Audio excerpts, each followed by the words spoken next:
really actually sir आमर जेन भाई मैंने निजर बेटा बेटी के देते सरकार को दान करते लोकंकर उन्नति होगा लगी लोकंकर सुविधा लगी जेन मैंने निजंकर परिवार के इे सियाड़े कर निजर घर द्वार छाड़ी देते जे आमर किछिटा जदि जलांजलि देमा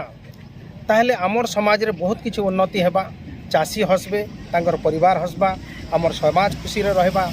ई उद्देश्य से माने तांकर भिटामाटी तांकर जमी तांकर गछपत्र तांकर परिवेश सर्वस्व सरकार को देई करी से माने विस्थापित होते किंतु आज देखा जाइए जे से माने जहाँ तांकर प्राप्य पाइबा कथा जेन भलिया अधिकार पाइबा कथा जेन भलिया हक तांकर रही से माने आज से अधिकार से हकटा आज नहीं पाई जहाँद्वारा आज से माने बाध्य होइछन सरकार कर दृष्टि आकर्षण करवा लगी किंतु दृष्टि आकर्षण कला परे भी जिते बड़े सरकार तांकर कथा बा तांकर दाबी के नहीं मानी से माने बाध्य होइकरी आज गणधारणा कर आमर पार्टी आम आदमी पार्टी जिते बड़े सब देखी आम आदमी पार्टी हूँ विकास पार्टी जनसाधारण मौलिक अधिकार जहाँ जहाँ भी अच्छी जेनता कि शिक्षा स्वास्थ्य बिजली पानी रोजगार महिला मानकर सुरक्षा चाषी मानकर उन्नति चाषी मानकर जेन सबकि आवश्यकता के परिपूर्ण करवार जेन दायित्व सरकार रही सेटा नहीं करवार जो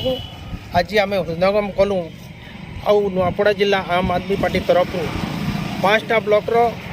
आम समस्ते मिसिकरी आम निष्पत्ति नेलु जे आमे भी जाइकरी से विस्थापित परिवार मान आम समर्थन देवा उचित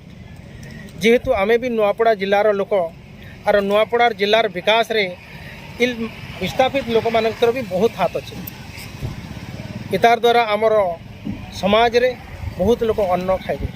बहुत लोकर जीवन जीविका चलबा और से परिप्रेक्षी जदि सरकार तांकर दाबी तांकर हक तांकर अधिकार के जदि नहीं मानुछन बोले निश्चित भावे ये भलिया गणधारण रे आमे भी समर्थन देवार उचित अच्छे एटा आमे अनुभव कर तेणुक आज आम समस्ते मिसिक आसिक आम समर्थन जनाऊँ और सरकार पाखे प्रशासन रे पाखे आम दाबी उपस्थापना करुँ जे जेन 10 दफा दाबी दि जाइए सरकार से 10 दफा दाबी के यथाशीघ्र कार्यकारी करुन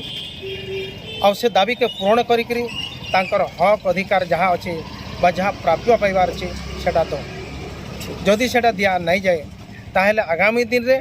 आम आदमी पार्टी तांकर संगे कांधरे कांध मिलैकरी